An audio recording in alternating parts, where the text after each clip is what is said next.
Baiklah. Lagi. Boleh. Baik, assalamualaikum warahmatullahi wabarakatuh. Allahumma sholli ala Muhammad wa ala ali Muhammad.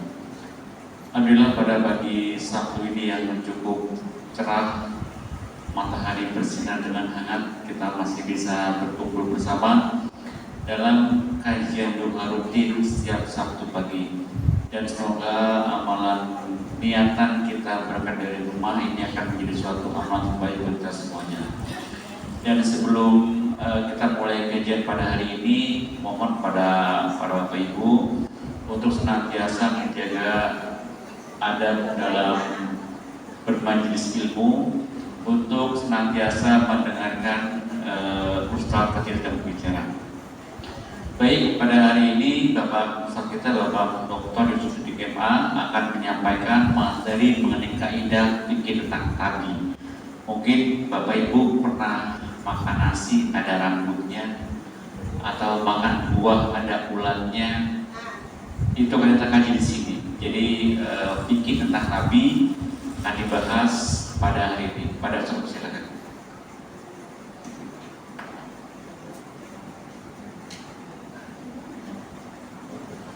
Assalamualaikum warahmatullahi wabarakatuh.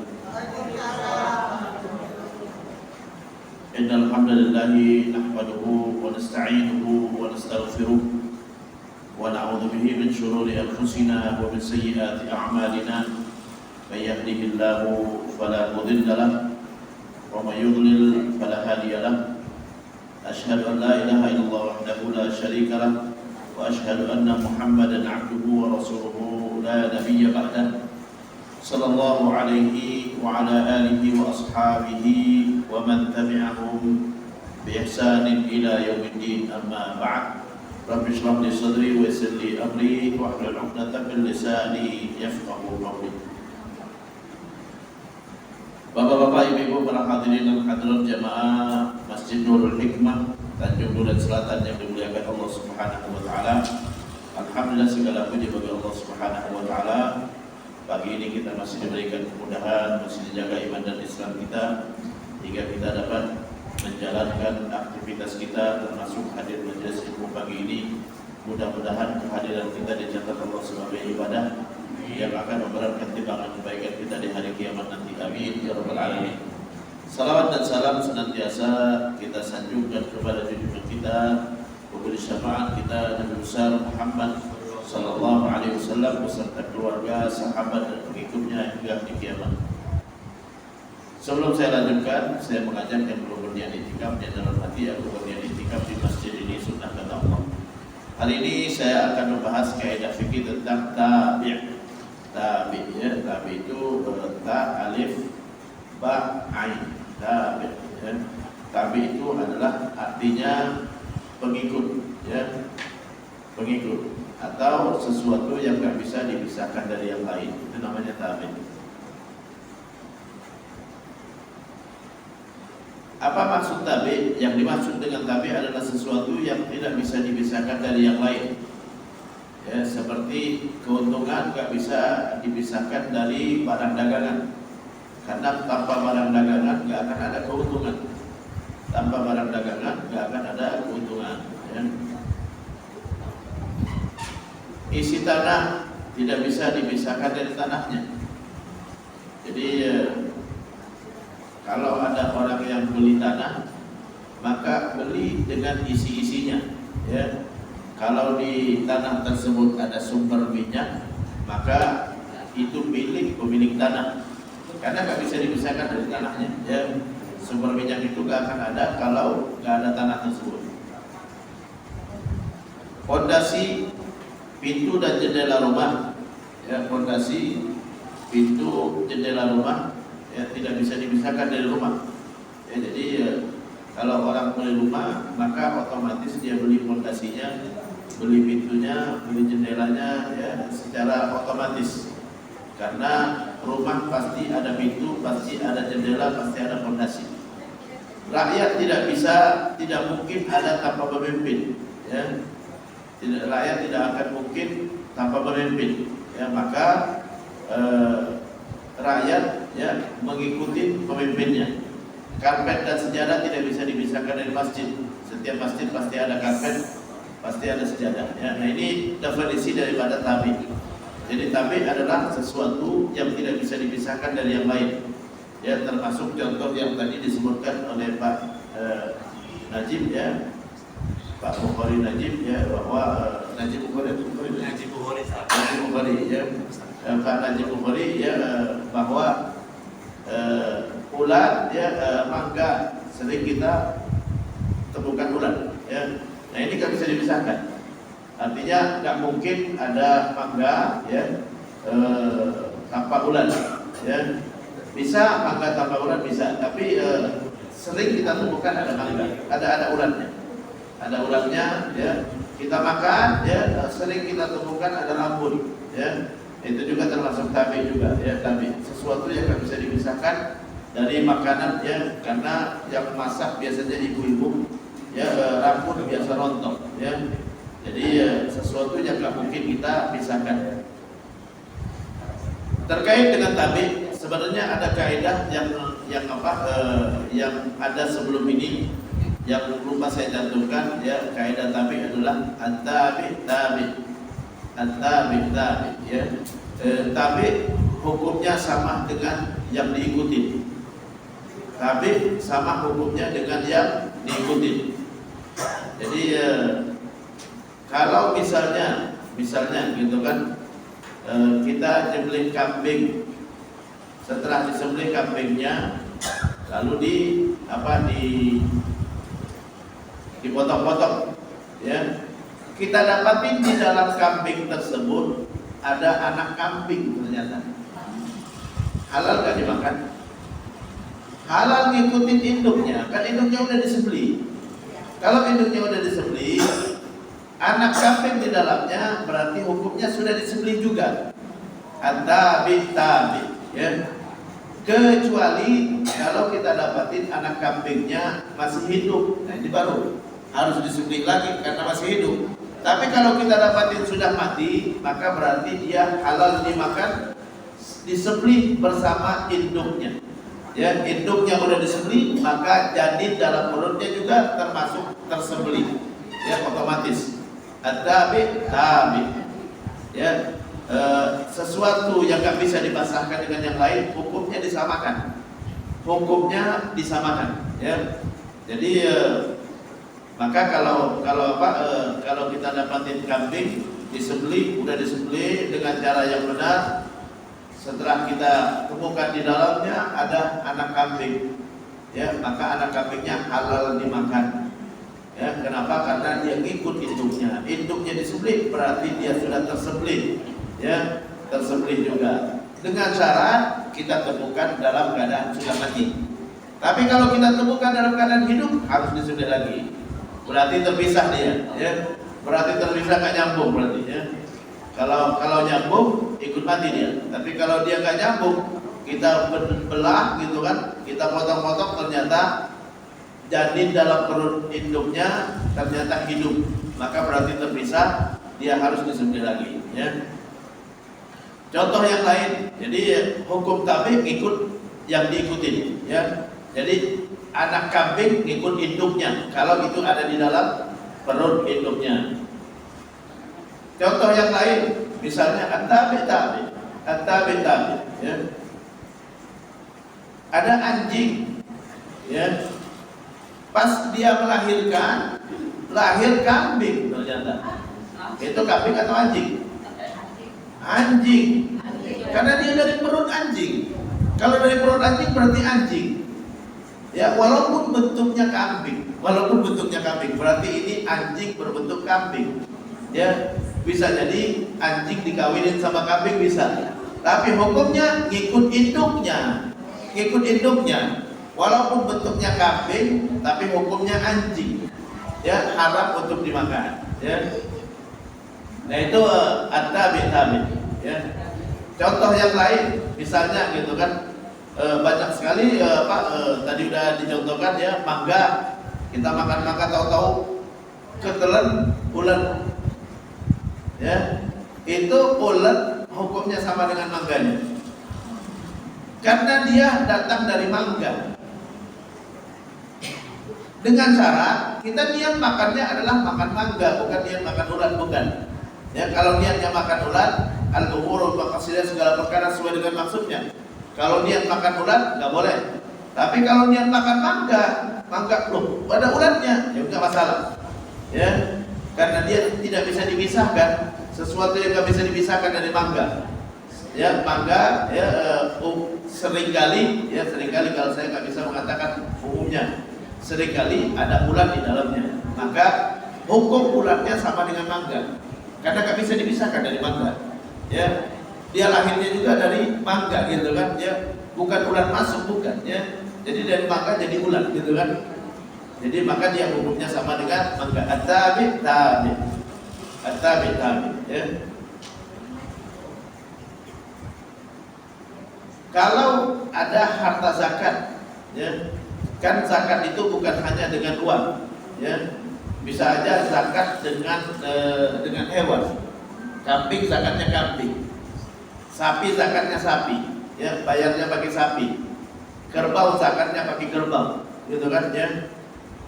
Saat dibayarkan zakat, gitu kan, dulu di masa Rasulullah, para peternak itu ya bayar zakatnya dengan hewan juga. Jadi yang peternak onta, dia bayar zakatnya onta. Yang peternak kambing, dia bayarnya pakai kambing. Nah ini kambing sama onta yang dizakatin tadi itu, di masa Rasulullah kadang-kadang ditampung dulu di kandang. Saat ditampung di kandang beranak pinak, maka itu adalah uang zakat juga. Ya, nggak boleh diambil sama orang kaya, karena zakat hanya untuk orang miskin. Ya, jadi, wah ini kan anaknya, yang zakat itu induknya, enggak, anaknya ngikut hukum induknya. Kalau induknya asalnya dari zakat, maka anaknya adalah zakat juga. Ya, anaknya adalah harta zakat juga. Ya, jadi at-tabi tabi. Ya, at-tabi. Sama dengan misalnya ada orang punya emas. Emas berapa nisabnya, batas minimal wajib zakatnya? 80 gram. 80 gram. Ya, taruhlah sudah punya emas 100 gram, berarti sudah mencapai nisab. Setahun setelah itu wajib bayar zakat. Selama setahun bisa jadi emas yang 100 gram tadi nambah, beli lagi, yang akhirnya sampai setahun jadinya berapa? 150 gram. Yang dizakatin berapa? 150 gram, bukan 100. Karena 50 tadi itu ngikut kepada yang 100. Ngikut yang 100, ya anak dari yang 100. Sama aja dengan kambing beranak, sapi beranak, ya. Jadi kadang-kadang banyak orang yang salah dalam memahami. Dia menganggap bahwa Ustaz, yang 100 gram ini yang baru setahun, yang udah setahun, yang 50 ini belum setahun, enggak. Yang satu jenis digabungkan, ya, yang satu jenis digabungkan dengan yang sudah ada, yang sudah mencapai nisab, ya.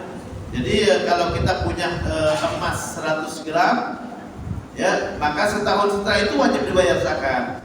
Setelah setahun, karena kita beli emas terus, beli emas, akhirnya 150. Maka yang dizakatin 150 gram. Banyak yang bertanya, Ustaz, kalau kita dapat warisan, apakah wajib dizakatin? Warisan yang kita terima itu bentuknya apa dulu? Kalau bentuknya uang, dia ngikut uang yang sudah ada, uang kita yang sudah ada. Tabi, dia ngikut uang yang sudah ada. Misalnya kita sudah punya uang 100 juta udah mencapai nisab. Kalau dihitung 1 gramnya itu 1 juta, ya berarti 80 juta itu nisab batas minimal wajib zakat. Kalau kita sudah punya tabungan 100 juta, ya, kita punya tabungan 100 juta itu taruhlah di bulan Ramadan tahun kemarin, ya. Sebelum datang Ramadan berikutnya, kita dapat warisan 100 juta. 100 juta ini kapan bayar zakatnya? bersama dengan uang yang sudah kita simpan Ramadan yang lalu. Jadi yang uang 100 juta yang sudah kita simpan tahun Ramadan lalu, itu Ramadan yang akan datang dizakatin bersama warisan yang kita dapat. Karena warisannya ngikut sama-sama jenisnya. Tabe, ya. Jadi bukan satu persatu, nggak bilang, Ustaz ini yang 100 juta, ini yang udah setahun, yang 100 juta yang ada dapat warisan ini baru berapa bulan. Tidak, ini ngikut yang pertama. Tabe, ya kan tabe, ya dihukumin yang sama, dihukumin sama, gitu kan? Dihukumin sama. Jadi tabe. Jadi kalau misalnya, gitu kan ya. Ini masjid ini wakaf untuk masjid, ya. Lalu masjid menerima wakaf lagi dalam bentuk AC. Berarti AC ini bagian daripada masjid. Nggak boleh dipindahkan ke masjid yang lain, kecuali masjidnya pindah juga. Nggak boleh dipindahkan ke masjid yang lain, kecuali masjidnya pindah juga. Atau masjid ini sudah nggak bisa berfungsi lagi. Kenapa? Tabe, karena AC-nya ngikutin masjid ini. Jadi ini adalah wakaf untuk masjid ini, ya, bukan untuk masjid yang lain. Nggak boleh dipindahkan kecuali ini masjid nggak berfungsi, atau masjid pindah, aslinya ikut pindah, gitu kan? Tabe, yang mengikut sesuatu maka hukumnya sama, Selama masjidnya masih bisa digunakan, aslinya digunakan untuk di sini. Kalau masjidnya udah nggak bisa digunakan, harus ditutup, baru boleh pindahkan. Kalau nggak boleh dipindahkan. Karena orang wakaf aslinya adalah untuk masjid ini ngikutin masjid. Ya, masjidnya dipindahkan, ikut dipindahkan, masjidnya nggak dipindahkan, tetap di sini. Jadi itu termasuk karpet, ya, karpet. Jadi Ustaz, ini barang-barang di sini boleh nggak dipindahkan? Nggak boleh. Ya, karena ini orang wakafnya untuk masjid ini, ngikutin masjid ini. Kecuali masjid ini nggak bisa berfungsi atau ya barangnya kebanyakan, ya. Barangnya kebanyakan, ya. Jadi kalau barangnya kebanyakan, ya lebih bermanfaat kalau dipindahkan, ya. Orang nyumbang AC banyak 100, ini kalau kasih 100 AC kebanyakan di sini, ya. Ya udah deh, kita ambil 10 atau 20, gitu kan. Lebihnya kita sumbangkan atau kita masukkan ke masjid yang lain. Ini karena nggak berfungsi. Karena kalau kita taruh 100, ya 100 AC ditempel semua di sini, ya nggak akan berfungsi. Ketimbang nggak berfungsi, nggak bermanfaat, mending kita pindahkan ke masjid yang lain. Tapi selama masih digunakan di sini, hanya untuk di sini. Tabe, ya. Jadi sesuatu yang mengikut sesuatu yang lain, maka dia hukumnya disamakan. Disamakan, ya. Itu kaidah yang pertama, tabe.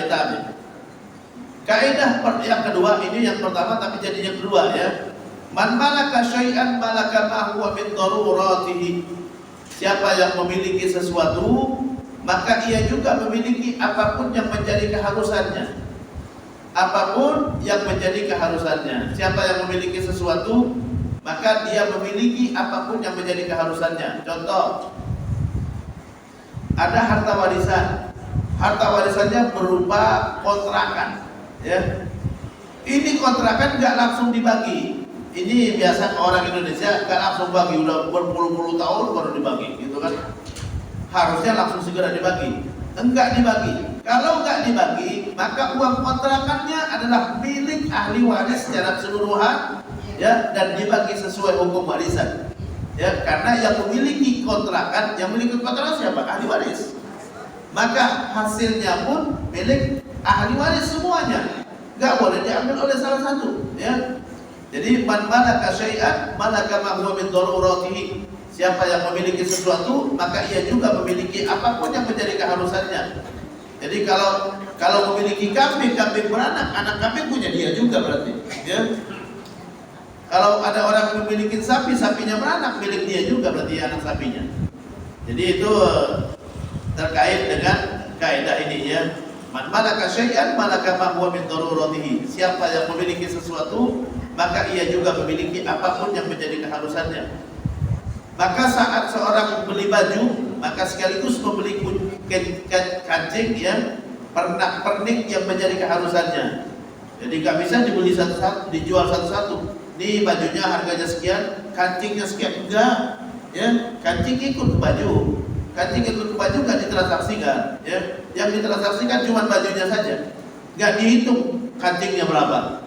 Nggak dihitung kancingnya berapa. Ya, kita beli baju, kancingnya adalah sesuatu yang menjadi keharusan. Nggak dihitung kancingnya. Nggak dihitung kancingnya sekian per kancingnya, nggak bisa.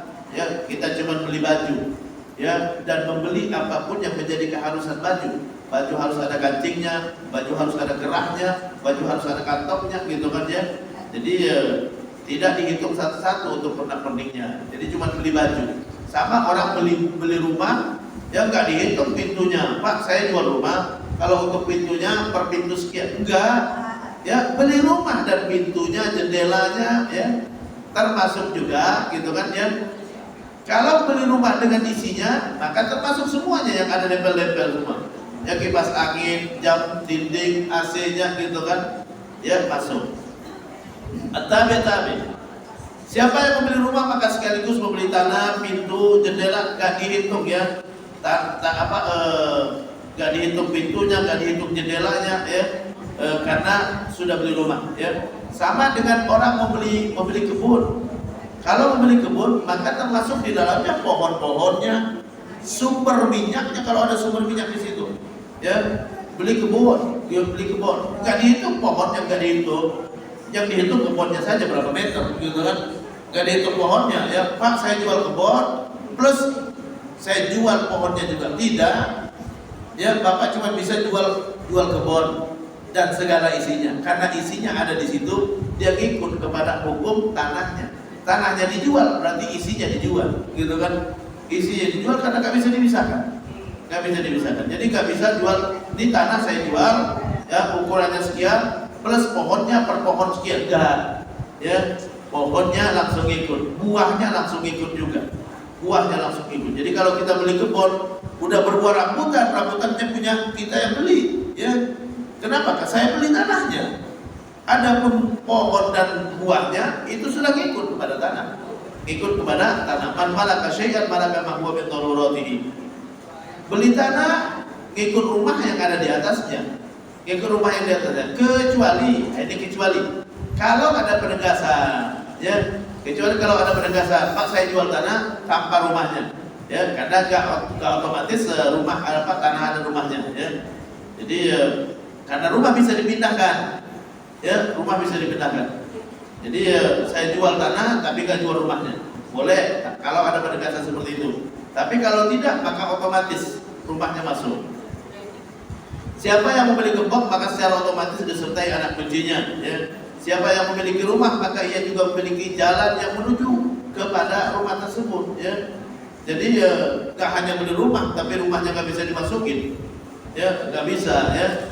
Jadi beli rumah plus jalannya, fasilitas jalannya juga dia beli juga.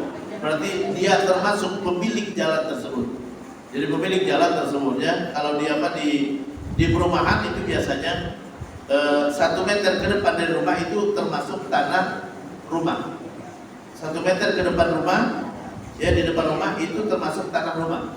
Jadi kalau tanah rumah itu 200 meter, ya, dan lebarnya itu 10, berarti rumah itu cuma tanah yang dikandangin rumah itu cuma 150, 10-nya ada di jalan, ya. 10-nya ada di jalan. Itu kalau di perumahan. Jadi orang yang beli rumah otomatis dia beli jalannya. Jadi dia milik dia. Gak boleh kita menghalang, Bang, gak boleh masuk sini, Pak, ya. Saya punya rumah di sini. Gimana saya dihalangin masuk saya di sini, ya? Karena ini saya beli rumah plus jalannya langsung. Otomatis jalannya saya beli juga. Ya, jadi pemilik jalan ini adalah orang-orang yang tinggal di sini, ya. Tinggal di sini, mereka lah yang memiliki jalan rayanya, ya. Kaidah yang lain, yang kedua atau yang ketiga, at-tabi' la yufradu bil hukmi.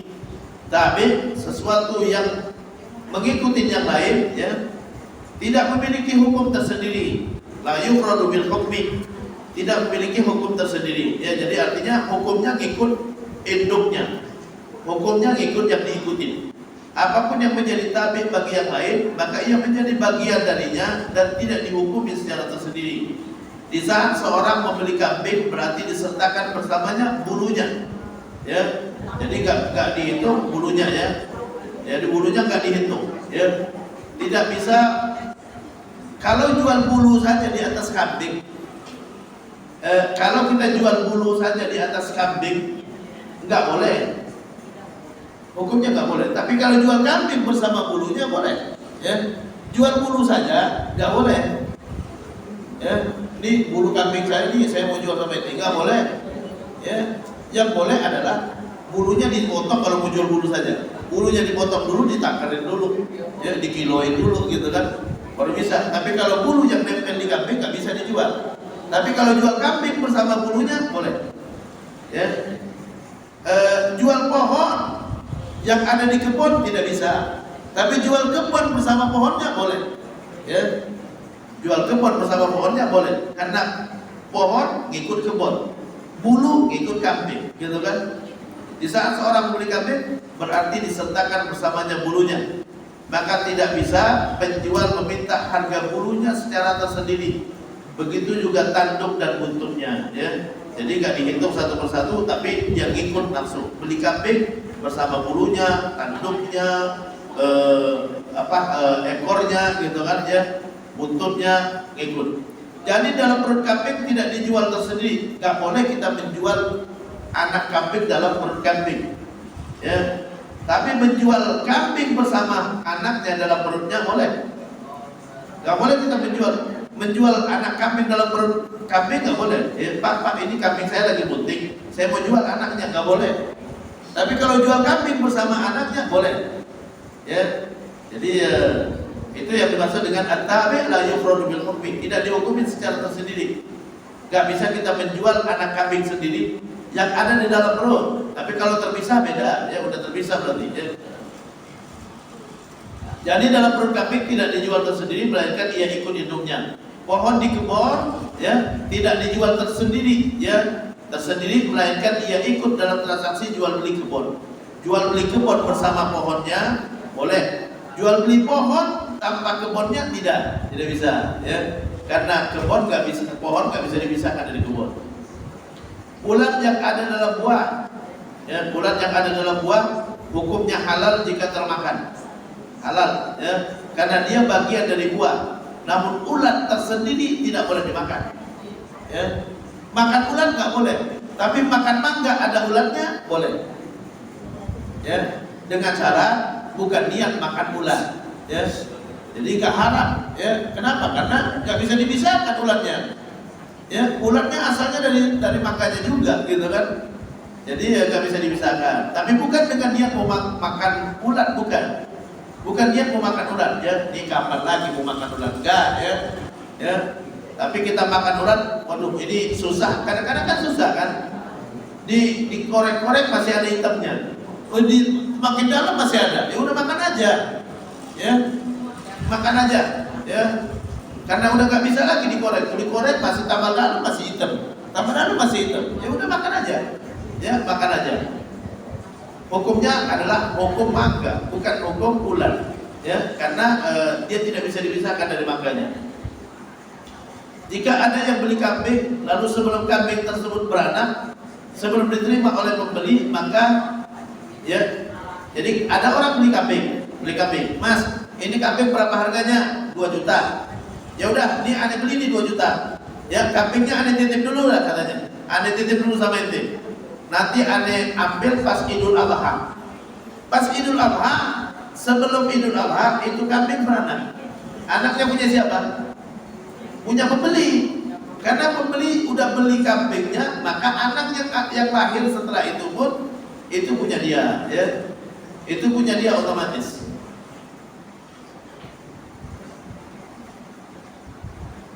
Hasil keuntungan jual beli barang maka itu milik penjual, ya.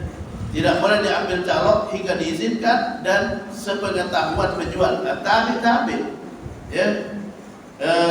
Saya jualkan rumah orang, saya nggak boleh ambil keuntungan karena keuntungan ikut barang dagangan. Barang dagangan bukan punya saya, maka keuntungan bukan punya saya. Kecuali yang punya barang izinkan, ya. Jadi nggak boleh, udah pernah sering saya sampaikan, nggak boleh kita ambil keuntungan dari jual barang-barang, karena dia ngikut barangnya. Barangnya punya siapa, maka keuntungan punya dia.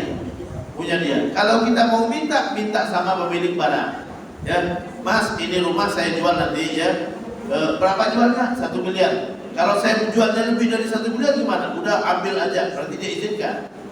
Kalau dia nggak izinkan, nggak boleh saya ambil keuntungan dari jual rumah itu, karena keuntungan dari hasil jual rumah milik pemilik rumah, gitu kan? Milik pemilik rumah, ya.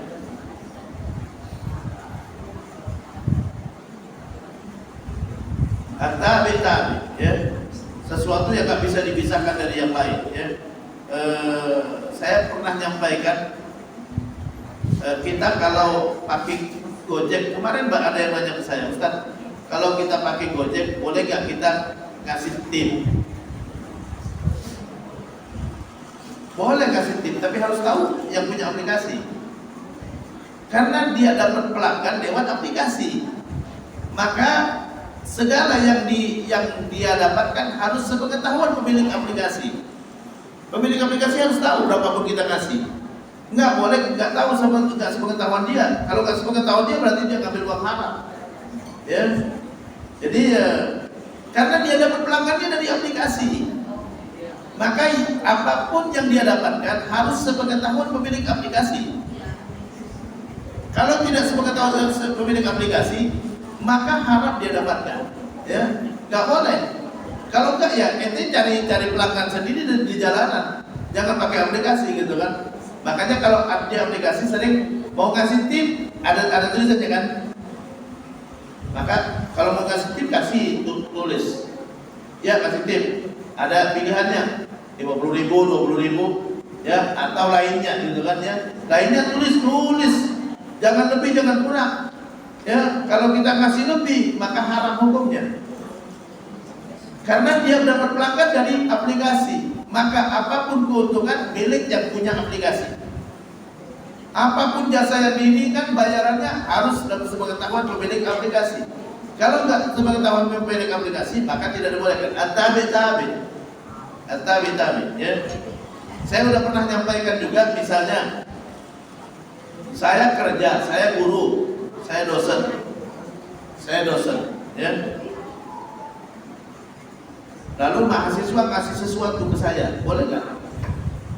Nggak boleh. Harus sepengetahuan lembaga saya yang nugaskan saya untuk ngajar. Kalau lembaga saya yang nugaskan saya untuk ngajar nggak tahu, nggak boleh, haram hukumnya. Ya, harus tahu sepengetahuan. Kenapa? Karena at-tabi. Ini tugas dari lembaga. Berapapun yang saya dapat harus sepengetahuan lewat lembaga. Ya. Kalau boleh saya ngambil keuntungan di luar itu, maka haram hukumnya. Nabi dalam hadis mengatakan, "Man ista'malnahu 'ala 'amalin farazaqnahu rizqan fama akhadha ba'da dzalika fa huwa ghurur." Siapa yang dipekerjakan, ditugaskan kerja, lalu dia mengambil sesuatu di luar upah resminya sekian, tapi ada tambahan seseran, dapat dari wali muridnya, fama akhadha ba'da dzalika fa huwa ghurur, yang dia dapatkan di luar upah resmi adalah korupsi, kata Nabi. Korupsi. Kenapa? At-tabi. Ente ngajar karena tugas dari kantor, tugas dari lembaga, maka lembaga harus tahu ente dapatnya apa aja. Ya. Kalau di luar upah resmi maka tidak dibolehkan. Ya. Nah ini ya. Seorang yang memiliki emas 100 gram, lalu setelah setahun atau 1 haul emasnya menjadi 150 gram, maka zakat yang harus dia keluarkan adalah 2,5% dari 150 gram. Ya, karena 50 gramnya itu adalah tabik ikut yang 100 yang sudah dimiliki, yang sudah memenuhi syarat untuk dizakati. Karena 50 gram mengikuti hukum asalnya, yaitu emas 100 gram yang sudah memenuhi syarat untuk dizakati. Ya. Kaidah berikutnya, yuktafar bil tabi' ma la yuktafar bil maqbu. Ya. Dimaafkan terkait tabi. Dimaafkan itu artinya dilonggarkan hukumnya. dilonggarkan hukumnya terkait tabik yang tidak dimaafkan, yang tidak dilonggarkan pada matbu pada asalnya. Ya. Tadi saya katakan ulat boleh dimakan bersama mangga. Ya. Walaupun ulat kan haram hukum makannya, gitu kan? Tapi dimaafkan. Ya, dimaafkan. Ya. Jadi kalau ulat ada di mangga boleh dimakan. Tapi kalau ulat ada di di kulit babi nggak boleh, gitu kan? Jadi dimaafkan terkait tabi yang tidak dimaafkan pada matbu. Ya. Makmum sholat, makmum dia ngikut imam. Makmum ikut imam. Ya. Kalau makmum salah karena imam, makmum dimaafkan. Imamnya yang tanggung jawab. Ya. Jadi yuktafar fit tabi, dimaafkan terkait tabi itu makmum ngikut imam. Ya. Maka kalau ada kesalahan makmum karena imam yang tanggung jawab, makmum tidak dimaafkan. Ya. Makmum dimaafkan. Makanya Rasulullah SAW pernah sholat zuhur, ya, 4 rakaat berdiri lagi. Sahabat ikut berdiri, ya, tanggung jawab imam, ya. Tapi tentu ditegur dulu, subhanallah, masih berdiri juga, makmum ikut, ya. Yuktafar fit tabi mana yuktafar fit matbu. Tabi yang ikut itu dimaafkan, dilonggarkan hukumnya, ya. Tapi untuk yang matbu, imamnya yang diikuti imam, dia tidak dimaafkan. Kalau memang dia salah, dia tanggung jawab. Ya. Tapi kalau tabi yang di belakang, kalau salah gara-gara ngikut imam gak ada masalah. Sering orang nanya, Ustaz, kalau imamnya kunut kita ikut kunut gak? Ikut aja. Ya. Ikut aja. Karena makmum tidak disalahkan selama dia ngikut imam. Tidak disalahkan kalau dia ngikut imam. Yuhtafar, dimaafkan. Ya. Terkait tabi itu yang ikut sesuatu yang lain. Ya. Jadi makmum ikut imam. Ya. Tapi kalau matbu'nya yang diikutin dia tanggung jawab. Ada pun tabi yang ikut imam, ya. Ustaz, imam sujud sahwi, makmum sujud sahwi juga. Ya, sujud sahwi. Jangan berbeda, gitu kan? Tanggung jawabnya imam, makmum dimaafkan. Ya, makmum kalau salah karena imam yang tanggung jawab, makmum dimaafkan. Bahwa hukum terkait tabi lebih dilonggarkan dibandingkan hukum asalnya. Ini maksud dari kaidah ini. Pondasi rumah, ya. Kita beli rumah, berarti ikut beli pondasinya juga. Pondasi rumah itu kan gak kelihatan. Dalam Islam gak boleh membeli barang yang gak kelihatan. Tapi dimaafkan, ya, dimaafkan untuk terkait dengan pondasinya. Walaupun gak kelihatan, walaupun gak ketahuan ukurannya berapa sih pondasinya, gak ketahuan kan? Kenapa? Dilonggarkan. Ya, karena kita beli rumahnya, beli rumah ikut di dalamnya pondasi, walaupun pondasinya nggak kelihatan dimaafkan, ya nggak apa-apa, walaupun nggak kelihatan. Prinsipnya nggak boleh membeli barang yang nggak kelihatan. Emang boleh beli jin? Nggak boleh, ya. Beli rumah pondasinya kelihatan, sama dengan jin nggak kelihatan juga, ya. Jadi walaupun nggak kelihatan tapi dilonggarkan, boleh, nggak ada masalah. Kenapa? Karena dia ikut beli rumahnya. Kita beli rumah, pondasi ikut. Jadi bukan kita beli pondasi, bukan. Kita beli rumah, ikut beli pondasinya juga. Pondasi tidak diberikan hukum tersendiri, ya. Ulat haram, namun jika ada di dalam buah maka jadi halal, asalkan bukan tujuannya makan ulat, ya. Sama dengan kita makan lontong sayur. Ya, seringkali ada rambut. Makan rambut boleh nggak makan rambut manusia? Nggak boleh.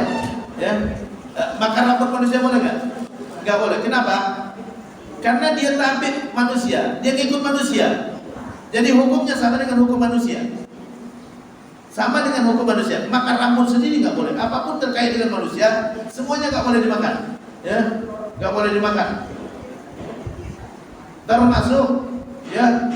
Mohon maaf, menelan air mani nggak boleh, haram hukumnya.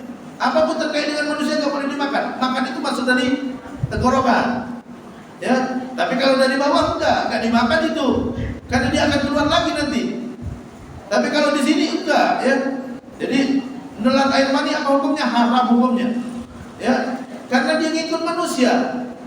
Tapi hukumnya sama dengan manusia. Air mani manusia sama dengan makan manusia.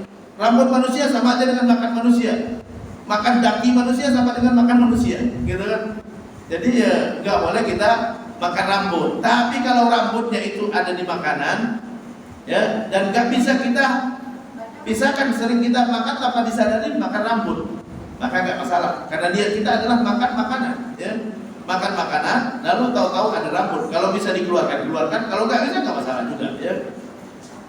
Karena makanan seringkali ada rambutnya, ya, karena yang masak biasanya perempuan yang rambutnya banyak, ya, dan sering rontok, gitu kan. Semut haram dimakan karena semut masuk bagian dari serangga, ya. Semut termasuk yang haram dimakan. Namun jika ada dalam minuman, ya, karena nggak bisa dipisahkan, gula nggak bisa dipisahkan dari semut, gitu kan, ya. Walaupun kita udah pisah-pisahkan, tapi tetap aja kadang-kadang ada semut, gitu kan. Makanya sering ada yang bilang bahwa semut asalnya dari gula, karena nggak bisa dipisahkan dari gula, ya. Maka jadi halal selama tidak dengan tujuan makan semutnya, ya.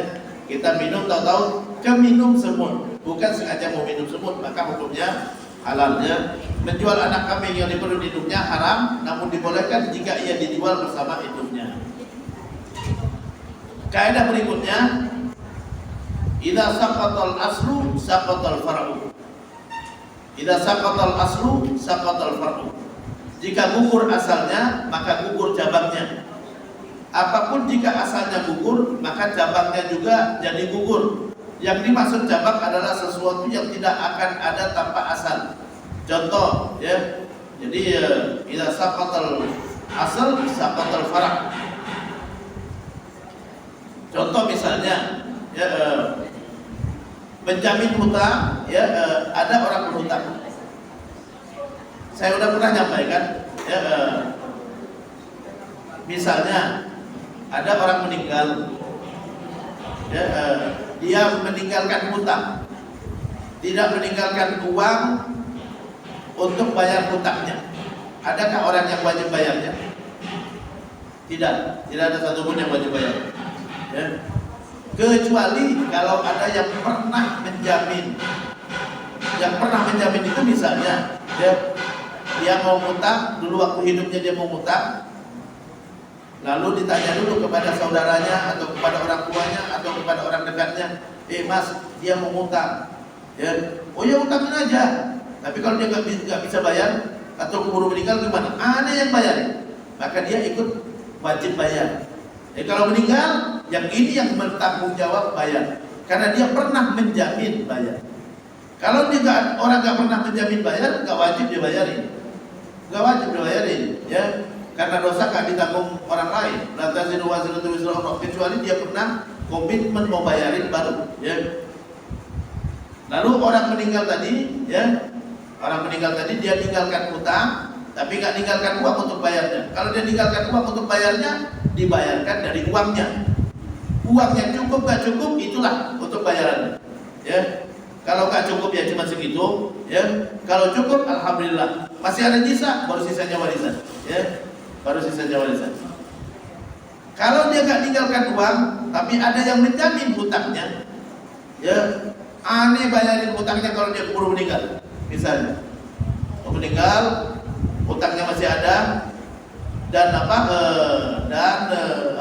dia nggak meninggalkan uang, maka tanggung jawab dan oleh yang penjamin tadi, ya. Makanya kalau kita hutang di bank itu istri ikut tanda tangan.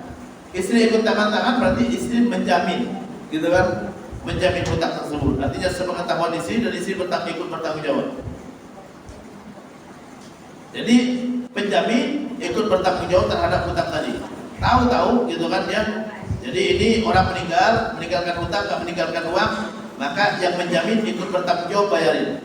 Tiba-tiba ada orang yang ikhlas mau bayarin, bukan selain penjamin, aneh bayarin hutangnya, maka tanggung jawab penjamin gugur otomatis.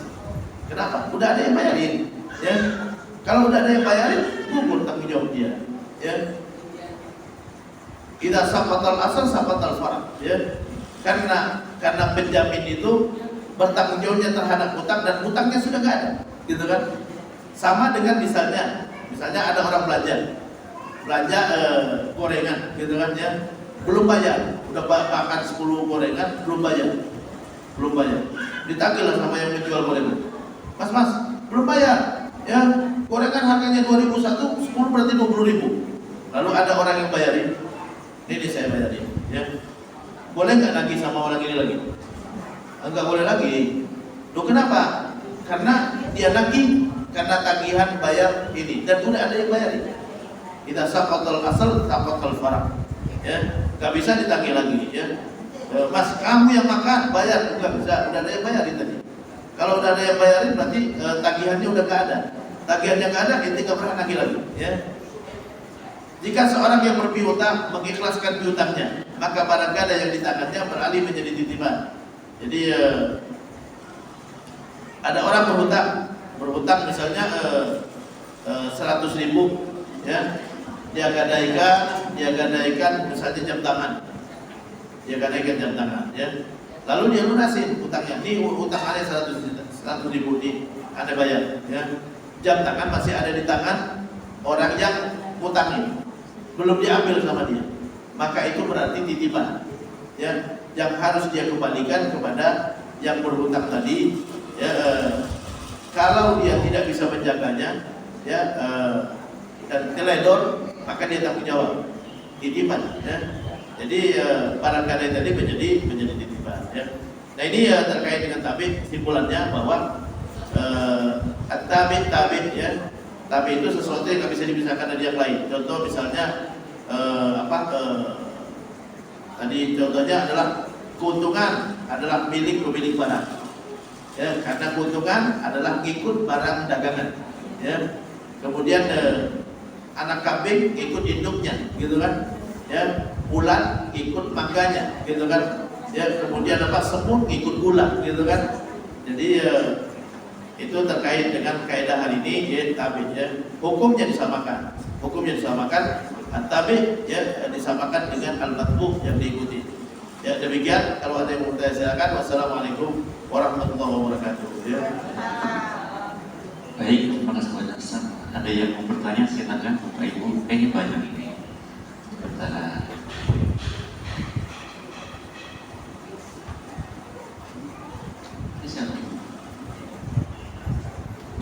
Assalamualaikum warahmatullahi wabarakatuh. Waalaikumsalam warahmatullahi wabarakatuh. Ini Pak, umpamanya kami punya uang ya, baru setengah tahun, terus uang itu dipinjam orang lebih dari setahun, itu kan batas 100 juta ya Pak. Itu caranya gimana itu? Kita bayar itu enggak? Dia tangan orang. Kita punya uang Wajib bayar zakat atau lebih tidak? dari 100 juta umpamanya dipinjam orang. Oke. Terus orang itu pinjamnya udah setahun lebih belum bayar, itu yang kita bayar Zakat atau tidak? Oke, terima kasih ya. Jadi ada orang yang punya uang 100 juta dipinjam sama orang lain. Dia dipinjam sama orang lain. Ya, udah setahun nggak dibayar-bayar. Apakah wajib bayar zakat atau tidak? Tidak. Nggak wajib bayar zakat.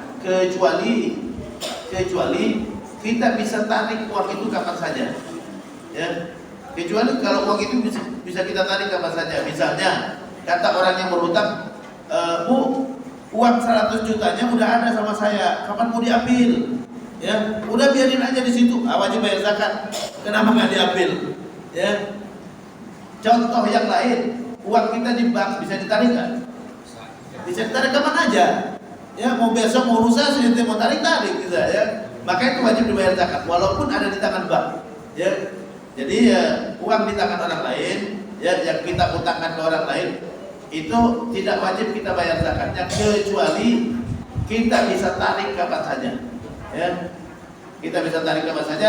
Misalnya dia udah siapkan uangnya, di utangannya 100 juta, udah ada uangnya di saya, kapan mau diambil? Udah biarin aja, karena nggak mau bayar zakat ya, maka wajib bayar zakat aja ya. Salah sendiri kenapa nggak ditarik. Sama dengan uang kita di bank, wajib kita zakatin walaupun ada di tangan bank, karena kita besok lusa pun bisa kita tarik ya. Kita bisa gunakan ya kapanpun kita mau. Allah ya. Jadi nggak wajib bayar zakat. Ya, kalau di tangan orang lain kan itu kita nggak bisa tadi. Ya. Allah. Ada lagi? Silakan.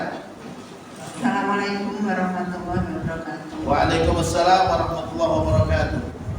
Ustaz, kalau misalnya kita naik Grab atau apalah memberi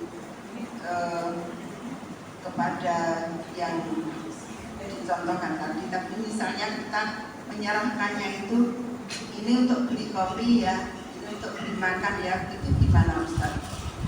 Apakah itu harus juga dengan setahu yang punya aplikasi atau enggak? Karena kita berdasarkan kemanusiaan aja melihat orangnya itu kayak lapar atau perlu kita tolong, itu bagaimana Ustaz?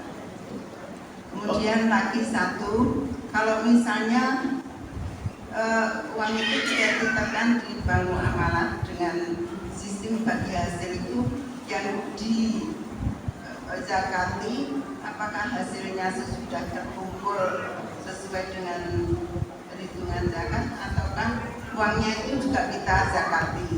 Kemudian kalau di zakati misalnya kurang dari standar emas yang 80, nah misalnya cuma 20 juta atau 50 juta, apakah itu juga wajib dizakati? Terima kasih Ustaz. Assalamualaikum warahmatullahi wabarakatuh. Waalaikumsalam warahmatullahi wabarakatuh. Ya, yang pertama adalah kasih tipnya dalam bentuk kopi, ya, atau uang kopi, uang rokok gitu kadang-kadang ya. Apa hukumnya? Ini tanya sama yang punya aplikasi. Dia yang berhak menghalalkan atau tidak? Ya, yang punya aplikasi yang tahu. Ustaz, kan kita nggak tahu. Kalau nggak tahu jangan berarti. Ya, sampai yakin dia boleh gitu kan? Karena hukum asalnya nggak boleh ngasih tip. Hukum asalnya kita nggak boleh ngasih tip kepada orang yang bertugas dan ditugaskan sama orang lain. Ya, nggak boleh. Maka hukum asalnya nggak boleh sampai kita tahu bahwa dia izinkan. Ya, tanya sama aplikasinya, ini kalau kita ngasih kopi boleh nggak? Oh, kalau kopi boleh, ya, gitu kan? Maka boleh, gitu kan? Jadi yang berhak ngomong itu yang punya aplikasi. Sama dengan misalnya kan di kantor suka ada office boy. Boleh nggak kita kasih tip ke office boy? Tanya sama yang bayar gajinya. Yang bayar gaji perusahaan, bukan orang per orang, bukan. Ya, perusahaan aturannya boleh nggak kasih tip kepada office boy? Harus undang-undang, bukan orang, bukan direkturnya bilang oh, apa-apa kasih aja. Enggak, ente juga dibayar. Ya, direkturnya dibayar juga bukan? Dibayar juga, dia juga sebagai pegawai. Dia sendiri nggak boleh terima, gitu kan? Jadi dia sendiri nggak boleh izinkan. Yang boleh izinkan adalah lembaganya. Ya, lembaganya dengan undang-undang yang jelas. Ya, hukum asalnya nggak boleh karena hadisnya ada. Kan tadi udah saya sebutkan hadisnya. Hadisnya ada di Sunan Abi Daud. Wa nista'mannahu ala amalin farazaqnahu rizqan fama akhadha ba'da dzalika fa huwa ghulul. Siapa yang sudah dipekerjakan kata Rasulullah dan sudah ditentukan upahnya, upah kamu bulanan ini, tunjangan ini di luar upah resmi, hukumnya adalah korupsi. Itu hadis Nabi. Ya. Jadi hukum asalnya nggak boleh sampai diizinkan, jelas ada izin dari yang membayarnya. Kalau ada izin dari yang bayarnya berarti itu gaji tambahan buat dia. Ya, misalnya gitu kan di lembaga boleh kasih office boy tapi maksimal sekian. Berarti boleh. Kan sama dengan aturan gratifikasi. Aturan gratifikasi ada maksimalnya nggak? Ada kan? Nah itu nggak boleh lebih dari itu. Harus jelas aturannya. Kalau lebih maka itu sudah kasih uang haram. Kasih uang haram sama aja dengan makan haram. Kaidah fikihnya kita kasih uang haram kepada orang lain sama aja dengan kita yang memakannya. Jadi sama. Jadi hukum asalnya nggak boleh. Boleh atau tidak tanya yang punya aplikasi. Office boy boleh atau tidak tanya sama yang bayar gajinya. Dengan aturan resmi, ya. Aturan resmi bukan orang per orang, bukan. Ya, direktur cuma dibayar juga. Direktur kan pegawai juga dia, ya. Pegawai juga dia, bukan yang punya kantor, bukan, ya. Jadi ini hal sepele tapi bisa jadi uang haram yang kita dapatkan. Kita kasih orang uang haram sama aja dengan kita makan haram. Ya. Kita berutang 5 juta. Ya, dengan perjanjian bayar 6 juta. Yang makan 1 juta itu siapa? Yang ngasih utang kan? Tapi karena kita yang ngasih, sama aja dengan kita yang makan juga. Itu kaidah fikihnya. Yang nggak boleh kita berikan, ya, yang nggak boleh kita terima, maka nggak boleh kita berikan. Yang nggak boleh kita terima, maka nggak boleh kita berikan. Itu yang pertama. Yang kedua, pertanyaan kedua tadi, bagi hasil, ya, apakah yang mana yang dizakatin? Kita misalnya deposito 500 juta, dapat bagi hasil setiap tahun atau setiap bulan, ya. Yang dizakatin yang mana? Deposito sama bagi hasilnya. Bagi hasil ngikutin deposito. At-tabi. Deposito tadi itu harta yang disimpan. Harta yang disimpan wajib dizakatin. Walladzina yaknizuna adz-dzahaba wal fiddah wa la yunfiqunaha fi sabilillahi alim. Yang menyimpan emas dan perak, ya, emas dan perak itu sama aja dengan uang juga. Ya, karena dulu emas itu dinar, perak itu adalah dirham, ya. Yang menyimpan emas dan perak lalu tidak menzakatinya, beri kabar buruk tentang azab yang pedih, kata Allah. Jadi yang disimpan depositonya, hasil bagi hasilnya adalah tabinya. Tabi dihukumin sama dengan depositonya. Depositonya wajib dizakatin plus bagi hasilnya. Jadi bukan hanya deposito, bukan hanya hasil, tapi deposito yang wajib dizakatin itu depositonya plus hasilnya juga. Ya, makanya barang dagangan, kalau orang-orang punya dagangan, punya warung nih, yang dizakatin yang mana? Isi warung plus keuntungannya. Keuntungan tabi dari barang dagangan. At-tabi hukumnya disamakan, ya. Jadi dia ngikut. Jadi kita ngitung barang dagangan itu barang dagangannya plus keuntungannya. Jadi orang muslim keuntungan harus dia catat setiap bulan, ya. Dikeluarkan kebutuhan-kebutuhan, ya, buat bayar listrik, bayar pajak dan lain-lain itu dikeluarkan. Keuntungan bersihnya catat. Bulan ini 5 juta, bulan depan 5 juta, taruhlah sampai setahun 60 juta. Gitu kan? 60 juta, 5 juta, 60 juta. Plus sisa barang yang ada. Sisa barang di warungnya, ya, gandumnya sisa berapa, kopinya sisa berapa, berasnya sisa berapa, ya. Dihitung semua, totalkan. Taruhlah totalnya 100 juta. 100 juta ditambah 60 juta keuntungan bersih, ya, sama dengan 160 juta. Yang dizakatin 2,5% dari 160 juta, bukan 60 juta keuntungan dan bukan 100 juta saja, tapi keuntungan dan barang dagangannya, ya. Itu yang dizakatin, ya, barang dagangan yang tersisa. Karena keuntungan ngikut barang dagangan, maka hukumnya disamakan. Lalu batas yang itu tadi Ustaz yang dizakati, kalau uang itu misalnya apakah sesuai standar emas sebanyak emas? Betul, sama, ya. Jadi kalau kita nyimpannya cuma 50 juta, dapat bagi hasilnya cuma 10 juta nggak nyampe, ya. Tapi kalau nyimpannya 100 juta, dapat bagi hasilnya 10 juta jadi 110, ya nyampe berarti di atas nisab, ya. Kalau di bawah enggak, ya. Jadi ada standar batas minimal wajib zakatnya atau disebut dengan nisab. Makasih Ustaz. Sama-sama. Waalaikumsalam. Ya, silakan yang lain. Ibu Mai bukan mau tanya. Silakan, ya. Assalamualaikum warahmatullahi wabarakatuh. Waalaikumsalam warahmatullahi wabarakatuh. Bapak maaf nih, mungkin di luar topik. Ya, Tapi silakan. saya mau nanya nih, apa hukumnya perempuan sholat di masjid, Ustaz? Oke. Apa hukumnya perempuan sholat di masjid? Boleh, ya. Boleh, tapi dengan syarat izin suami atau izin wali. Ya, itu yang pertama. Yang kedua, menghindari hal-hal yang membuat fitnah.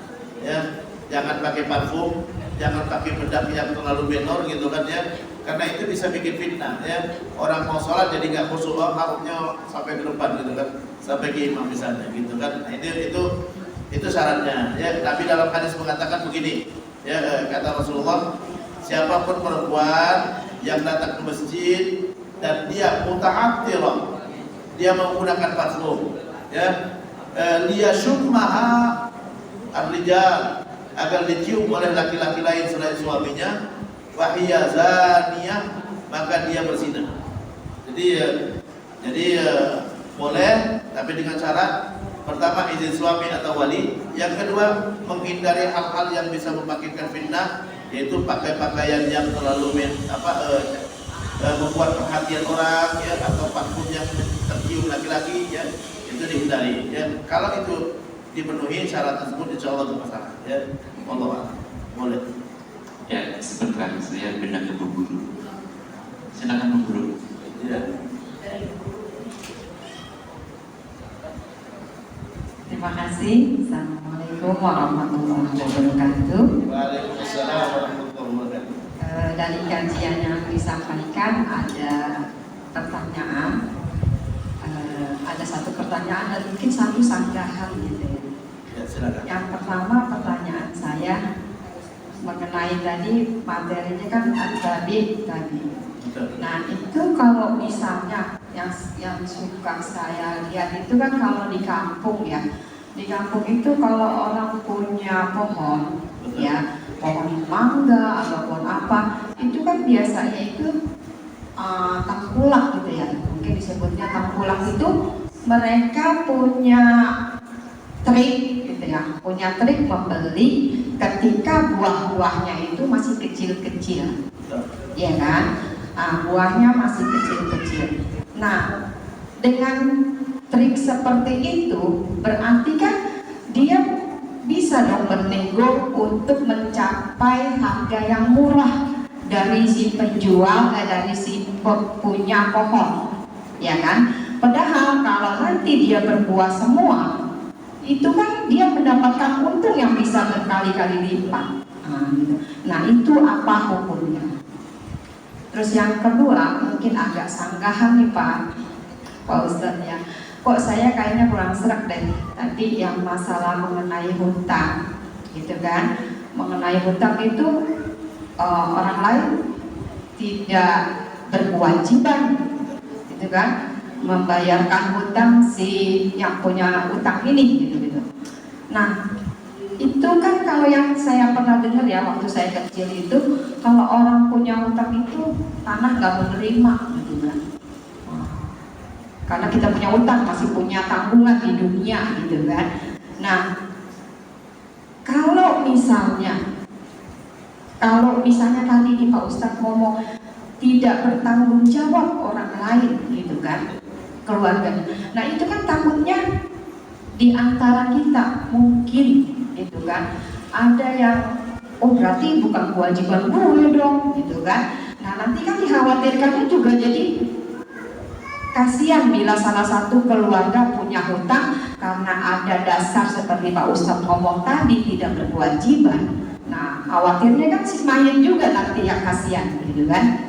Nah yang saya dengar juga kan itu kalau orang meninggal itu kan biasanya itu keluarga menyampaikan sebelum si mayat dibawa ke kuburan, disolatkan itu di masjid gitu ya. Itu ditanyakan keluarga si mayat itu menanyakan siapa yang mempunyai, barangkali si mayat ini punya hutang piutang, tolong menghubungi keluarga. Nah itu kalau memang itu kayaknya dari zaman saya kecil itu udah ada itu omongan-omongan kayak gitu. Nah itu apakah omongan-omongan yang biasa ya Ustadz yang suka memimpin mayit sholat itu ada hadisnya atau ada argumentasinya atau ada dalilnya? Itu aja, terima kasih. Assalamualaikum warahmatullahi wabarakatuh. Waalaikumsalam warahmatullahi wabarakatuh. Ada dua pertanyaan ya. Pertama adalah beli mangga waktu muda ya, mangga muda ya. Yang pertama adalah nggak boleh membeli mangga muda untuk diambil saat sudah matang, nggak boleh ya, nggak boleh seperti itu ya. Yang boleh adalah dia pesen mangga boleh. Kalau pesen mangga boleh, saya butuh mangga matang ya sebanyak 1 ton. Adapun mangganya dari kebun itu atau mau dari yang mana, masa bodoh. Tapi kalau ini mangga ya belum matang, aneh beli semua, nggak bisa beli mangga yang ada di pohon ya. Kecuali kalau dia mau mangga mentah dicopotin dulu baru boleh. Nggak boleh beli mangga di pohon. Itu yang Nabi melarang, membeli buah sebelum matang. yaitu membeli buah di pohon, nggak boleh. Yang boleh adalah pesen mangga. Kalau dia mau matang, pesen mangga, bukan beli mangga yang di situ, bukan. Saya pesen mangga 1 ton matang. Ya, harganya berapa? Harganya 10 juta. Ini 10 juta nih bayar. Ya. Nanti ente datangkan mangga matang 1 ton, entah dari mana, wallahu a'lam. Mau dari pohon ini, mau ente beli, terserah ente. Ya. Tapi kalau beli mangga yang di pohon itu nggak boleh. Ya, tidak dibolehkan. Kalau butuhnya yang matang. Kalau butuhnya mentah boleh, tapi dicopotin dulu, dipetik dulu. Petik dulu semua, lalu ditakarin atau dikiloin, terserah mau pakai kilo atau mau pakai takar. Ya, tapi yang di pohon tidak. Nggak boleh kita misalnya ini pohon buah satu kebun saya beli, nggak boleh juga. Yang boleh adalah saya beli buah 1 kilo, 2 kilo, 1 ton, 2 ton. Itu juga yang boleh. Kenapa? Karena kalau kita beli satu ini jual belinya nggak jelas. Nabi melarang jual beli yang tidak jelas, nggak jelas takarannya, gitu kan. Untung ruginya berpotensi ada yang dirugikan. Ya, kalau dia banyak maka yang dirugikan yang punya pohon. Kalau dia sedikit yang dirugikan yang beli, gitu kan. Kecuali setelah dipetik semua. Ini mangga, yang aneh butuh mangga yang belum matang ini. Petikin lalu ditumpuk. Walaupun nggak ditakar, kalau udah ditumpuk boleh. Itu namanya bai'ul juzaf, ya, boleh. Kenapa? Karena udah bisa dilihat. Kalau di pohon nggak kelihatan banyak tidaknya. Jadi itu nggak boleh kita beli mangga di pohon. Ya, yang boleh beli mangga setelah dipetik ditakar, atau setelah dipetik lalu terlihat tumpukan tanpa pohonnya, ya, tumpukan. Wah ini sekotak ini kayaknya 1 truk, gitu kan. Kayak 1 truk boleh, tapi tanpa ada barang apa yang lain selain daripada mangga. Nah itu kira-kira namanya. Itu bai'ul juzaf, jual beli kira-kira. Tapi nggak boleh kira-kira di pohon. Boleh kira-kira tapi ditumpuk dulu sehingga kelihatan banyak tidaknya. Tapi kalau di pohon nggak kelihatan banyak tidaknya, kelihatan banyak tapi tidak, ya. Nah itu yang pertama. Jadi nggak boleh menjual mangga yang belum matang, kecuali kalau butuhnya nggak matang tapi dipetik dulu. Nggak boleh kita membeli mangga yang matang tapi sebelum dia matang di pohon, nggak boleh. Ya, yang boleh adalah pesen. Saya pesen mangga matang 1 ton. Harganya berapa? Entah ente mau bawa dari mana, entah dari pohon ini atau bukan, masa bodoh. Ya, yang penting nanti datangkan mangga yang matang 1 ton. Jadi itu terkait dengan jual beli mangga tadi. Nabi melarang menjual buah sebelum matang, tapi itu buah yang di pohon. Ya, jadi nggak boleh kita jual beli. Ya, ini 1 kebun saya beli, nggak boleh. Ya, yang boleh petikin dulu, lalu ditakarin atau ditumpukkan sehingga kelihatan berapa banyak, baru boleh. Kalau tidak maka itu termasuk jual beli yang tidak sah. Itu yang saya pahamin. Yang kedua adalah tentang hutang tadi, ya. Hutang tadi nggak ada yang salah orang mengumumkan pas ada yang meninggal, kalau ada hutang piutang almarhum tolong beritahu kita. Mau dibayar pakai apa? Pakai uang warisannya. Kan Allah berfirman dalam Al-Qur'an, "Min ba'di wasiyatin tusuna biha audain", yaitu bagi warisan itu adalah setelah dilaksanakan wasiat almarhum dan dibayarkan hutangnya. Bayarkan hutang dulu baru jadi warisan. Jadi kalau almarhum meninggalkan warisan, umumkan dulu, karena nggak akan jadi warisan kalau belum dibayarkan hutangnya. Karena hutang wajib dibayarkan dulu. Tapi kalau almarhum tidak meninggalkan warisan sama sekali, 1 pun tidak ada yang wajib bayarin. Nabi kita Muhammad SAW pernah didatangkan jenazah, utiya bi janazatin. Lalu Rasulullah bertanya, hal taraka malan, apakah dia meninggalkan harta? Qalu la ya Rasulullah, tidak meninggalkan harta sama sekali. Hal taraka dainan, apakah dia meninggalkan hutang? Qalu na'am, dia meninggalkan hutang. Berapa hutangnya? Dinaran, 2 dinar. 2 dinar itu 8 juta. Sallu ala sahibikum, kata Nabi, udah salatkan. Kalau keluarganya wajib bayarin, Nabi akan tanya, mana keluarganya? Gak ada satupun yang ditanya oleh Nabi. Kenapa? Karena tidak ada kewajiban orang nanggung dosa orang lain. Jadi ini dosa. Kalau ada yang mau nanggung, alhamdulillah, tapi bukan kewajiban. Bedakan antara kewajiban dan bukan kewajiban, ya. Dianjurkan untuk kita bayarin, ya. Jadi kalau orang tua kita punya hutang, dianjurkan tapi bukan wajib. Dianjurkan kita bayarin supaya membebaskan orang tua kita dari azab neraka nanti. Ya, tapi kalau nggak punya atau nggak mau, ya nggak ikhlas, ya udah jangan. Ya, jangan, ya. Tapi kalau kita bayarin, anaknya bayarin hutang orang tuanya, mudah-mudahan itu dia punya dosa sama orang tuanya nanti dibayarkan dengan ini, ya. Bisa menembus dosa-dosa dia semua pada orang tua. Tapi kewajiban tidak, ya. Jadi nggak bisa misalnya ada orang meninggal, ya, dia punya hutang sama saya, lalu saya mau tagih sama anaknya, nggak bisa, nggak punya hak saya nagih sama dia. Loh, yang berhutang bapaknya bukan anaknya, ya. Yaumala yanfa'u malun wala banun illa man atallaha biqalbin salim. Di hari kiamat nanti tidak ada manfaat anak sama sekali. Anak pun nggak bisa membela orang tuanya, karena nggak ada kewajiban juga untuk membelai, ya.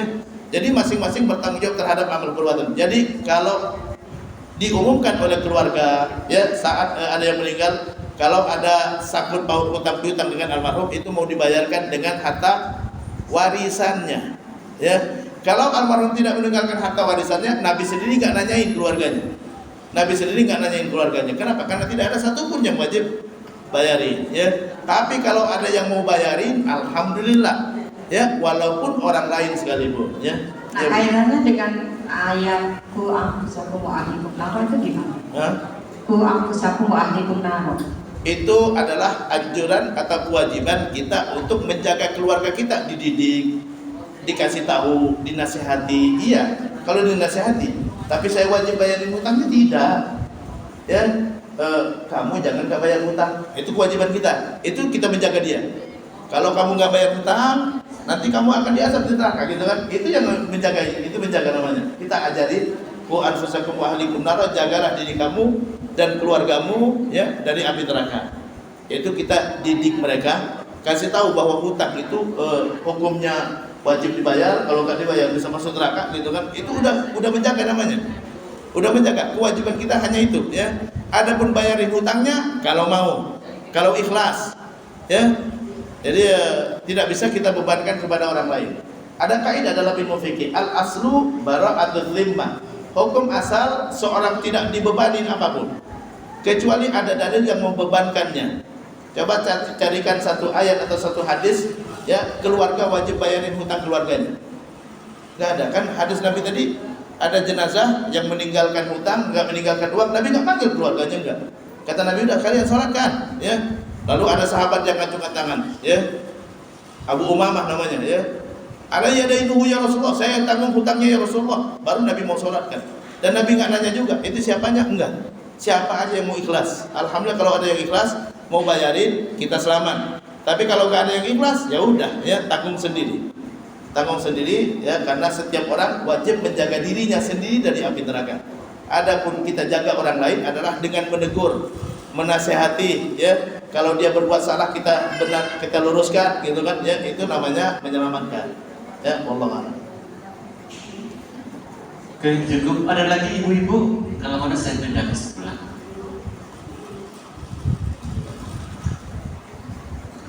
Assalamualaikum Pak Ustaz, ada dua pertanyaan.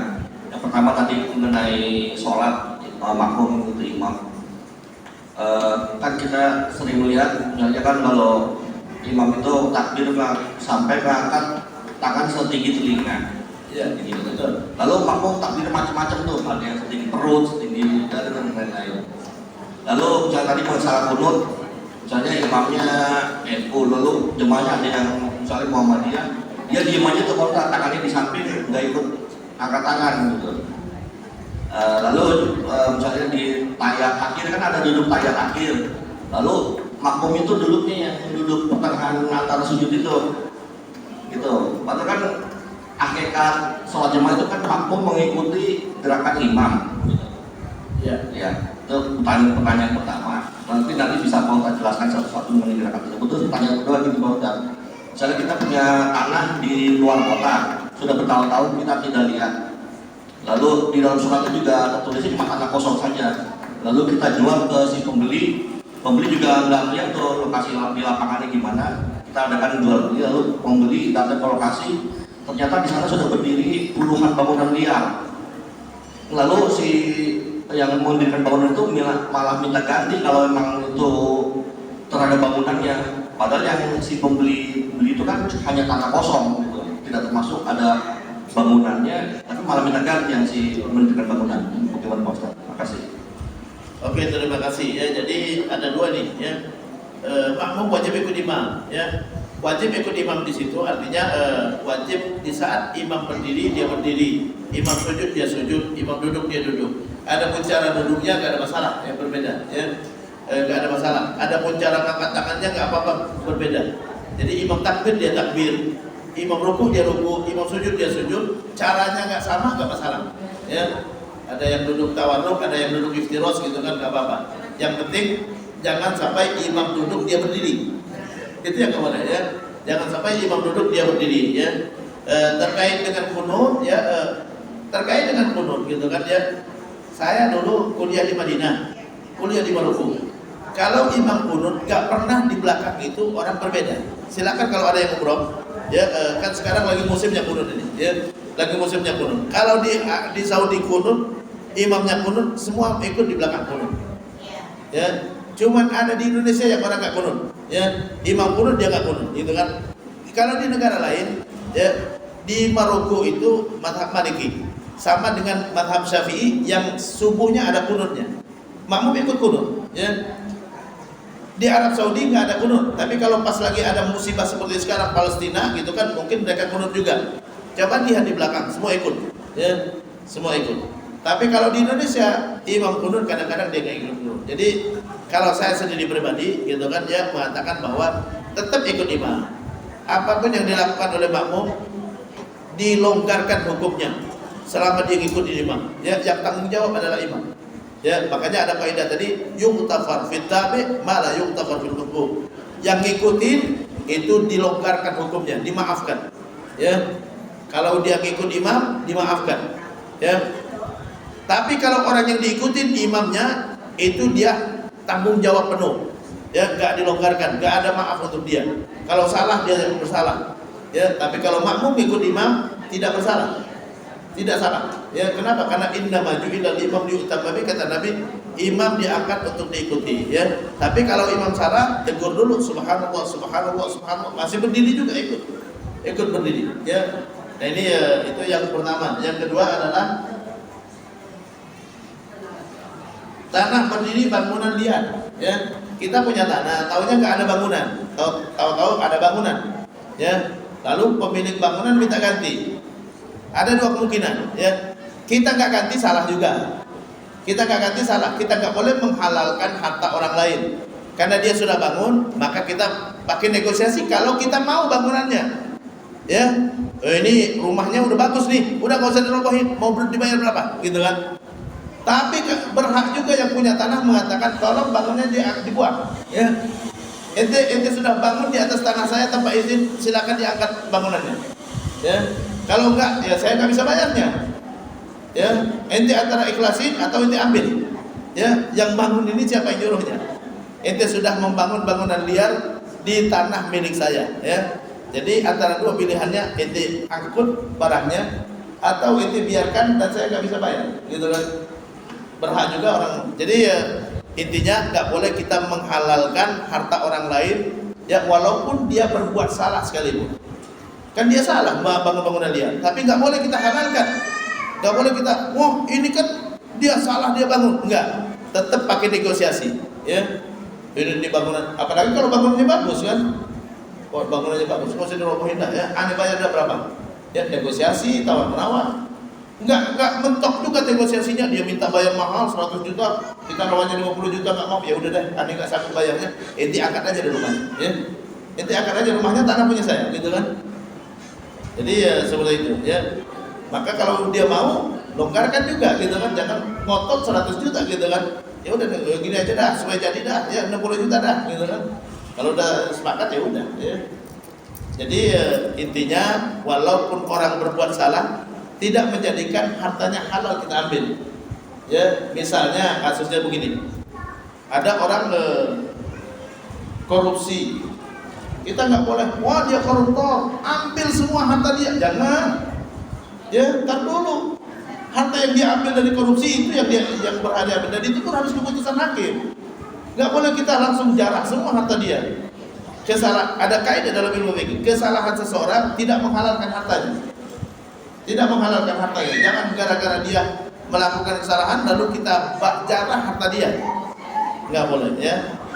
Jadi yang bangunan tadi negosiasi berapa bayarnya. Kalau memang bangunannya bagus gitu kan ya. Kalau bangunannya nggak bagus disuruh akut dia ya. Suruh akut ya. Kalau bangunannya bagus tawar menawar ya. Tawar menawar mentok juga ya udah akut ya. Coba copotin rumahnya gitu kan. Karena tanah punya saya gitu kan. Ya, bangunan punya kamu ambil bangunannya, saya tanahnya. Ya. Assalamualaikum warahmatullahi wabarakatuh. Waalaikumsalam warahmatullahi wabarakatuh. Saya mau menanyakan tentang sholat. Barusan Pak Ustadz menjelaskan tentang di sisi makmum yang tidak melakukan gerakan seperti imam, seperti kunut. Sekarang saya mau menanyakan tentang bagaimana jika seorang imam yang melakukan kesalahan seperti bacaan takbir dan Al-Fatihah. Al-Fatihah itu adalah salah satu rukun sholat. Jika bacaan Al-Fatihahnya tidak tartil dan makmum tidak ada yang melakukan peneguran, apakah sholat itu sah? Dan apa yang harus makmum seharusnya lakukan untuk itu? Apakah kita memisahkan diri atau kita bicarakan setelah selesai sholat? Itu aja. Terima kasih Ustaz. Oke, terima kasih ya. Jadi bagaimana dengan kesalahan imam dalam bacaan? Baca Al-Fatihahnya kurang fasih ya. Ada dua kemungkinan kesalahan imam ya, dalam bacaan. Ada dua kemungkinan. Pertama, salahnya nggak disengaja. Kalau nggak disengaja Allah maafkan. La yukallifullahu nafsan illa wus'aha. Allah nggak membebani seorang kecuali sesuai dengan kemampuannya. Innallaha tajawaza an ummatil khata' wan nisyan wa mastukrihu alaih. Allah memaafkan seorang yang melakukan ketidaksengajaan atau karena lupa atau karena dipaksa. Ya, jadi kalau dia salah tidak disengaja, Ustaz, contoh nggak disengaja seperti apa? Misalnya, nggak semua orang Indonesia bisa membaca huruf qaf. Ya, qaf, ada qafnya kayak kaf. Mustaqim gitu kan ya. Nah, ini ada dua kemungkinan. Dia tahu itu huruf qaf kan, tapi nggak bisa baca qaf ya. Atau dia memang nggak tahu huruf qaf ya. Mustaqim, kok itu tadi kayak kaf. Iya, imam kaf katanya. Nah, ini nggak layak jadi imam. Ya, nggak layak jadi imam. Tapi oh iya qaf itu ya. Ana udah berusaha baca qaf tapi nggak bisa ya. Kalau nggak bisa juga dia udah berusaha, tidak salah dia. Ya, karena Allah nggak membebani seorang kecuali sesuai dengan kemampuannya. Yang nggak boleh itu jadi imam kalau dia bisa baca qaf tapi baca kaf. Itu yang salah. Bisa baca ain tapi bacanya seperti hamzah, itu yang salah. Tapi kalau dia tahu itu huruf ain tapi karena dia nggak bisa baca ain, an'amta gitu kan, nggak bisa gitu kan, jadi kayak an'amta gitu kan ya. Nah, kalau dia tahu itu huruf ain nggak ada masalah. Ini nggak bisa, ada udah usaha tadi itu ain ini nggak bisa. Ya udah, la yukallifullahu nafsan illa wus'aha. Allah nggak membebani seorang kecuali sesuai dengan kemampuannya. Cuma kalau seandainya kan ini kadang-kadang kita udah datang ke masjid, imamnya udah ada. Nah, itu yang berlaku yang tadi. Kalau seandainya kita datang ke masjid belum ada imamnya dan kita tahu dia bacaannya kurang fasih, jangan jadi imam. Mas, yang lain aja mas ya, kamu kurang fasih gitu kan ya. Tapi kalau sudah ada imam ya udah ngikut aja. Ikut aja. Ustaz, kita tahu dia tahu bahwa itu huruf qaf atau kaf dari mana? Dan nanti habis sholat ya. Habis sholat. Mas, tadi kok itu mustaqimnya kok kayak kaf? Enggak qaf ya. Tapi kayak kaf. Mana udah berusaha qaf tadi ya. Oh, udah enggak salah ya. Tapi enggak, emang kaf itu. Nah, ini enggak sah dia jadi imam. Ya. Kita makmum ya. Tidak dibebani sesuatu, udah enggak usah diulang ya. Enggak usah diulang, tapi lain kali jangan jadi imam ya, karena enggak layak jadi imam. Kita enggak usah diulang kan ya. Jadi Kenapa? Karena kita sudah benar. Makanya makmum wajib baca Al-Fatihah semua. Kalau imamnya nggak benar, itu tanggung jawab sendiri gitu kan. Jadi wallahu a'lam itu terkait dengan tadinya. Jadi ada dua kemungkinan salahnya, sengaja atau tidak. Kalau nggak sengaja nggak masalah. Kalau sengaja itu yang nggak layak jadi imam. Ya, wallahu a'lam. Soalnya saya insyaallah. Kalau untuk yang samar-samar, kan kita masih belum tahu ini dia tawaf atau tidak, gitu kan? Tapi kalau yang salah, Bismillahirrahmanirrahim, waladhdallin, nah, salah beneran ini, nggak layak itu mufarik, bisa sendiri. Ya ini nggak bisa baca Al-Fatihah kok langsung ayat terakhir ya. Kalau cuma salah hurufnya saja, ada kemungkinan benar juga dia, ada kemungkinan dia memang nggak bisa, ya ini baru lanjutkan aja. Lanjutkan ya, karena ada kemungkinan sah gitu kan. Nanti tinggal diklarifikasi lagi ya. Tadi Pak kofnya kok kayak kaf gitu kan. Enggak kof ya, tapi kok kayak kaf, mungkin karena lidah saya kurang pas gitu kan. Enggak masalah ya. Allah. Assalamualaikum warahmatullahi wabarakatuh. Ustaz, saya mau bertanya. Ya silakan. Dua pertanyaan boleh Ustaz? Ya silakan. Ya. Yang pertama, saya pernah mendengar hadis bahwa Rasulullah bersabda, barang siapa yang memanfaatkan barang gadaian, maka itu berbuat riba. Nah, jadi apakah saya kalau saya gadain, ada orang gadai sama saya motor, saya manfaatin motor, saya pakai motornya, apakah saya berbuat riba, Ustaz? Itu yang pertama. Nah, yang kedua, soal tanah. Saya pernah mendengar ulama berkata bahwa boleh seseorang melebihkan atapnya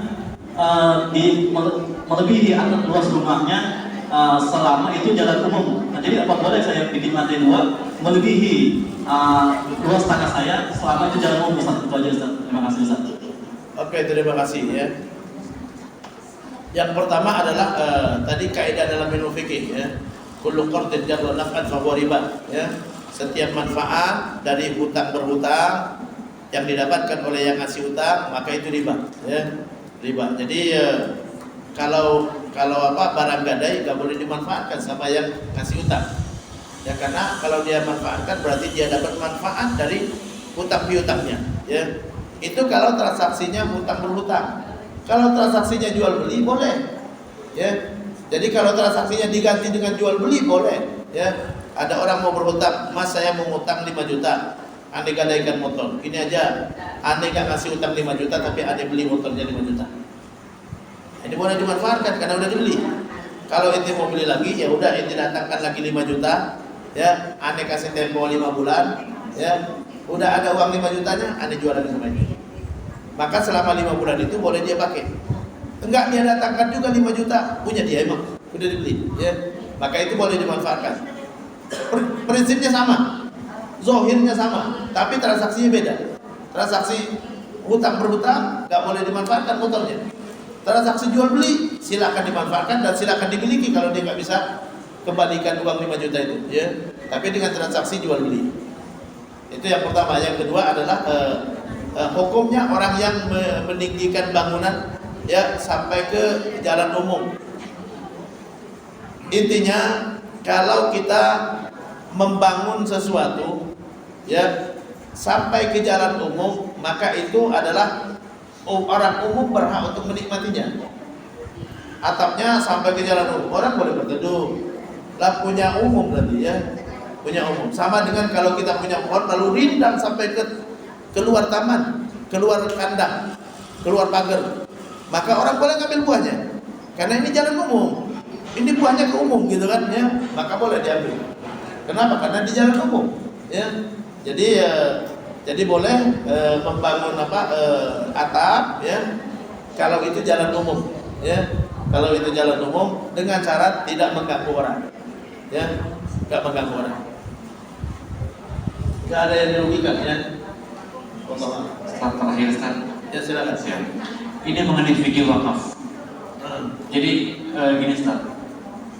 Misalkan ada seseorang itu mewakafkan tanah buat masjid dan sudah dibangun masjid dan ada nazirnya, tapi karena faktor usia ini beberapa nazirnya meninggal.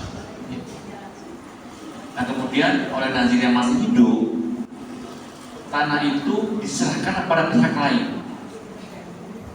Ya, nah pertama bagaimana fikihnya jika si nazir itu pasti kan akan nggak ada semua susah, artinya kan mesti ada yang mengurus wakaf penerusnya. Jadi bagaimana fikih mengenai nazirnya.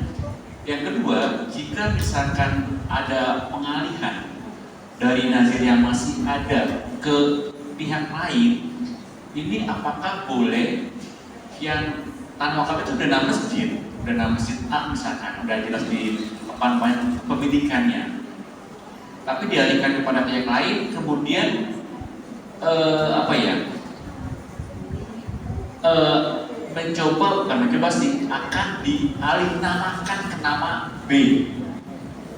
Sementara di awalnya memang sudah nama masjid A, tapi setelah diserahkan oleh nazir yang masih ada, itu akan dialihkan kepada pemilik lain lah. Seperti itu, Ustaz. Terima kasih. Oke, terima kasih. Mudah-mudahan bukan Masjid Nurul Hikmah. Oke, jadi yang berhak nunjuk nazir itu adalah yang berwakaf atau BWI, Badan Wakaf Indonesia, ya. Jadi nggak boleh nazir nunjuk nazir yang lain, nggak boleh, ya. Nazir adalah petugas mengawasi, dia cuma petugas doang, kayak petugas partai lah gitu kan, ya. Jadi dia cuma petugas doang, jadi bukan dia pemiliknya, bukan dia yang berwakaf. Yang berhak nunjuk nazir itu yang berwakaf atau BWI. Kalau yang berwakaf sudah wafat, maka BWI yang harus menunjuknya. BWI, ya, boleh diusulkan sama KUA, boleh, ya, karena KUA adalah petugas juga, petugas pencatat wakaf KUA, ya. Jadi bisa ditunjuk oleh BWI atau orang yang berwakaf. Yang berwakaf dulu, kalau berwakaf nggak ada lagi orangnya, maka dialihkan kepada BWI yang berhak untuk menunjuknya. Jadi bukan nazir nunjuk nazir yang lain. Yaitu yang pertama. Yang kedua, nggak boleh diatasnamakan pribadi. Nggak boleh diatasnamakan pribadi. Ya, jadi itu harus atas nama wakaf. Ya, jadi harus ada ikrar wakafnya yang diterbitkan oleh KUA. Jadi bukan harta perorangan, karena nggak boleh dimiliki, nggak boleh dihibahkan, nggak boleh dijual, ya, nggak boleh diwariskan. Ya, jadi itu terkait dengan nazir tadi. Jadi nazir bukan nazir boleh menunjuk, nazir cuma petugas. Cuma petugas, dia yang ditunjuk, yang menunjuk adalah yang berwakaf. Ya, kalau yang berwakaf sudah nggak ada, maka dialihkan kepada BWI. Allah. Oke, nggak ada lagi, ya. Mudah-mudahan bermanfaat. Yang benar dari Allah dan Rasulnya, yang salah adalah kekhilafan saya sendiri. Saya mohon maaf semenapun. Kita tutup dengan doa kafaratul majlis. Subhanakallahumma wa bihamdika asyhadu an la ilaha illa anta astaghfiruka wa atubu ilaik. Wassalamualaikum warahmatullahi wabarakatuh.